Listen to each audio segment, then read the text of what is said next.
Pak Ustadz, tapi banyak juga nih yang bilang bahwasanya punya anak rewel tantrum daripada ribet, ya udah deh saya kasih aja, saya paksain diri saya untuk beliin gitu. Apakah ini Ya, metode yang tepat dalam Islam untuk mendidik anak, Pak Ustadz? ya, tentu ketika kita menyelesaikan masalah dengan cara yang cepat, mungkin akan selesai di titik itu. Ya. Tapi jangka panjangnya kan akan berbahaya. Oke.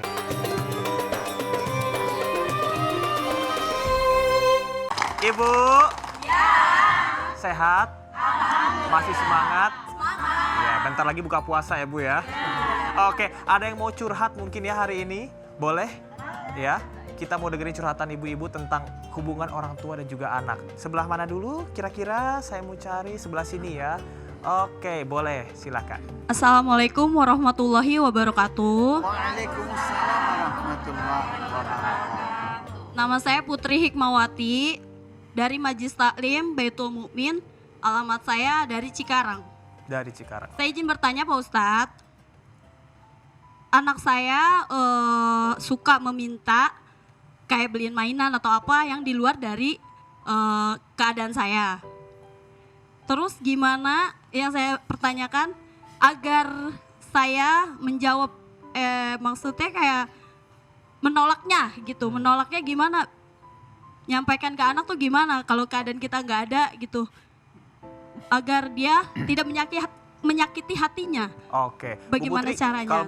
Kalau boleh tahu anaknya usia berapa? Anakku 2, Mhm. usianya ada yang 10 tahun, ada yang 4 tahun. Oke, 10 tahun dan juga 4 tahun. Karena nanti pasti pendekatnya akan berbeda gimana cara nolaknya Iya, ya. maksudnya Oke, gitu penjelasan. makasih ya Bu Putri Iya, ya. Oke, terima kita, kasih. Ya, kita persilakan untuk Ustaz Asad menjawab, silakan. Baik, Ibu. Ya. Anaknya Ibu berapa tadi? 2. Suami? 1 ya. Ini jangan mancing-mancing. Ya, memang salah satu yang terpenting dalam keluarga itu apa? Komunikasi. Ngobrol, Bu. Rumah tangga tuh isinya ngobrol. 90% rumah tangga tuh ngobrol aja. Ibu ngobrol sama suami, ibu ngobrol sama anak. Dan anak itu kan selalu melihat apa yang orang tuanya lakukan. Makanya tadi dalam Al-Quran, parenting tuh ada. Al-Quran membagi ke dalam 3 fase, Bu. Fase pertama ya cara mendidik anak itu dari 0 sampai 7 tahun. Di fase ini ibu harus mencurahkan kasih sayang yang sebanyak-banyaknya kepada anak. Jadikan anak itu seperti raja. Kasih sayang. Ibu mau nasehatin nggak masuk. Bukan karena mereka tidak mendengarkan, ya karena memang mereka lagi fasenya bermain-main. Lalu fase kedua, 7 sampai 14 tahun. Ini adalah fase di mana ibu tetap mencurahkan kasih sayang, tapi juga sudah ada instruksi, perintah, ajakan. Salah satunya adalah ajakan untuk sholat. Lalu di fase yang ketiga, 14 sampai 21 tahun. Ini adalah fase menjelang dewasa, fase remaja. Fase di mana anak sudah harus diajak berkomunikasi, ditanyakan pendapatnya, dimintakan apa yang dirasakannya. Nah, maka ketika anak tadi meminta mainan misalkan di usia yang keberapa, mungkin yang ke-7 tahun ya, atau yang di bawah itu, mungkin kalau memang masih mampu, coba belikan misalkan. Tapi kalau memang setidaknya belum mampu misalkan, ajak anak itu ngobrol, ajak anak itu mungkin kasih tahu apa yang lagi ibu lakukan, minta mereka untuk bersabar, minta mereka untuk menunggu. Itu pasti insya Allah mereka akan mengerti. Asalkan mereka juga melihat ibunya pun seperti itu. Maka pemirsa CTI, untuk setiap anak, yakinlah bahwa orang tua kita pasti menginginkan yang terbaik. Ketika mungkin orang tua kita belum mampu memberikan yang terbaik, maka bersabarlah. Karena di setiap relung hati orang tua, mereka pasti menginginkan yang terbaik dan ingin memberikan yang terbaik untuk anak-anaknya. Oke, Pak Ustadz, tapi banyak juga nih yang bilang bahwasanya punya anak rewel tantrum daripada ribet, ya udah deh saya kasih aja, saya paksain diri saya untuk beliin gitu. Apakah ini metode yang tepat dalam Islam untuk mendidik anak, Pak Ustadz? Ya, tentu ketika kita menyelesaikan masalah dengan cara yang cepat, mungkin akan selesai di titik itu. Iya. Tapi jangka panjangnya kan akan berbahaya. Oke. Anak-anak yang terbiasa dengan gadget, apa-apa mau makan dikasih gadget, biar tenang dikasih gadget, Iya. maka apa yang akan berbahaya? Masa depannya akan adiksi dengan gadget. Dari itu Artinya jauh lebih berbahaya. berpengaruh sama pola perilaku ya. Betul. Ustaz ya. Wah, ini mungkin pertanyaan juga nih dari ibu-ibu. Kadang-kadang biasanya kalau anak rewel ke emaknya, tapi bapaknya nggak mau ngurusin ya Bu ya. Nah, gimana tuh bagaimana? Tuh sampai tepuk tangan. Gimana tuh Ustaz? Karena memang ternyata secara psikologis anak itu akan lebih dekat dengan ibunya. Iya. Makanya diikutin ibunya terus. Kenapa? Karena 24 jam sama ibunya. Bahkan ibu sampai ke kamar mandi pun kan diikutin sama anak Iya. ya. Mau tidur maunya sama ibu. Meskipun habis diciwit, habis dijewer gitu kan, tetap maunya sama ibu. Karena 24 jam mereka itu bersama ibu. Ayah kan lebih banyak di luar. Jadi memang peran ibu sebagai madrasatul ula ya harus bisa mendidik, mengajarkan dan membesarkan anak-anak dengan Oke, baik. tapi tetap harus ada komunikasi nggak sih Pak Ustaz? Betul, antara orang tua, suami, istri harus ada komunikasi, membagi tugas. Oke, siap. Terima kasih Pak Makasih. Ustadz. Ini kayaknya masih nggak sabar ya, langsung menggebu-gebu nih, pengen curhat lagi nih. Ada yang mau curhat lagi ibu-ibu? Oke, saya screening lagi nih. Ya Allah, cakep-cakep bener. Silakan. Assalamualaikum warahmatullahi wabarakatuh. Waalaikumsalam warahmatullahi wabarakatuh. Nama saya Ibu Karma dari Majelis Ta'lim Al-Hidayah Cikarang, Sukasih. Curhat Abi, Iya, Mama. anak saya sering membandingkan dengan teman-temannya. Grogi Bi, ngageter. Nggak derek-dek ya Bu ya? Oh, Iya. nggak derek-dek. Bahasa Spanyolnya nggak derek-dek gitu. Silakan Bu.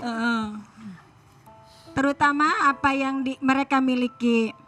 Pertanyaannya, bagaimana cara mengajarkan anak agar selalu tidak menuntut?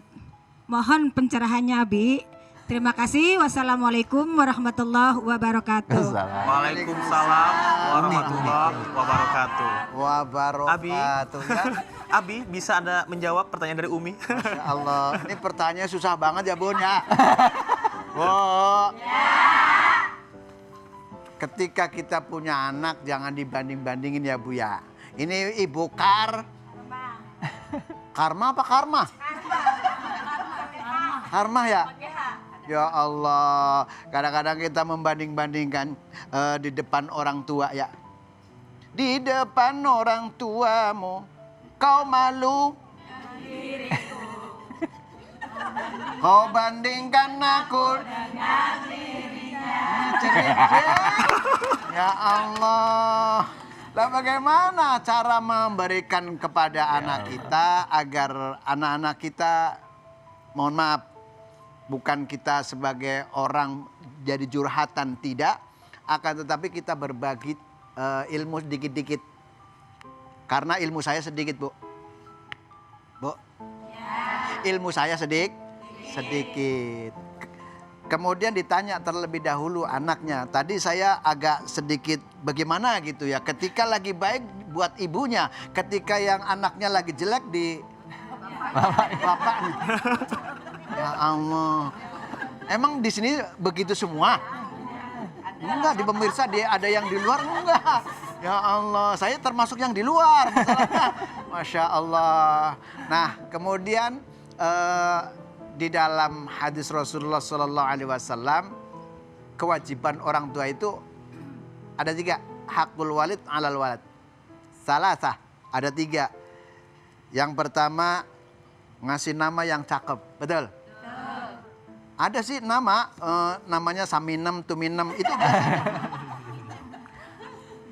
Saking kepinginnya kayak ada di Al-Quran, ngajinya nggak selesai. Ngambil nama dari Al-Quran. Namanya siapa? Syaiton. Kan di Al-Quran ada ya? Disingkat Tony.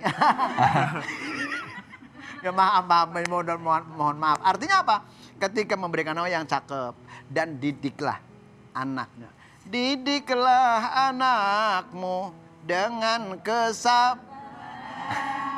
emang nyambung semua. Pokoknya paling cocok, paling enak kalau nyambung, ya nggak? Kalau kagak nyambung, kagak enak. Akhirnya lama-lama ditinggal. Ada yang begitu? Ya Allah. Yang kedua, wa yu'allimul kitabnya. Artinya ya ajarin, nak kasih pendapat. Jangan selalu ketika anak kita masih kecil, pertanyaannya itu yang akademis, ya kan? Sekolah PR-nya ada berapa? Jangan dulu, ya kan? Sesuai dengan kemampuan dia, ajak. Kamu tadi di sekolahan main apa anak gitu. Cara menyelesaikan biar nggak dia trauma dulu. Jadi anggap aja temen dulu, temen. Kalau gede di ngajarnya seperti SD, bakal ngelawan berantem, ya nggak? Iya, nah makanya bagaimana? Itu tadi yaitu ajarkan dengan didiklah seperti agama. Oke, didiklah dengan agama gitu ya, Beh. Beh, tapi ngomongin membanding-bandingkan, Beh. Dulu saya merasa berdosa banget sama ibu saya waktu masih SMP, Beh. Waktu itu saya pernah lihat temen habis dibeliin HP yang bisa dipencet-pencet. Oh. Ma tuh hayang mulai eta dibelikan tahu anak nasi wasiti aya urang henteu. Nah, itu gimana tuh supaya orang tua nggak sakit hati, Be? Karena banding-bandingin kayak tuh orang tua lain bisa tuh mama nasi itu mah bisa gitu, Be. Masya Allah, kan kemampuan seseorang beda-beda. Cuman kan anak kita belum sampai pikirannya seperti itu. Iya kan, Bu? Nah, kalau misalkan orang tuanya ada, setiap ucapan akan dikabulkan. Betul? Oke. Kalau ada. Kalau kagak ada, DL. Derita lo. Nah, seperti itu. Jangan Oke. dibanding-bandingkan. Tentunya juga anak untuk mengetahui tentang kondisi orang tua pun juga ada Oke. waktu gitu. Oke, jadi ojo dibanding-banding ke ya, Bu ya. Oke, Babe, makasih ya, Be Oke, ya. sama-sama, Iya. ya. Pemirsa, Ibu. Iya, saya pengen ikut nyanyi tapi nggak tahu lagunya tadi kalau Babe nyanyi. Saya taunya Afgan Raisa, Be. Besok belajar ya, Be ya. Ya, pemirsa masih ada curhatan-curhatan lainnya yang lebih seru lagi. Tetaplah di Penyejuk Hati. Ya, sejuk di hati.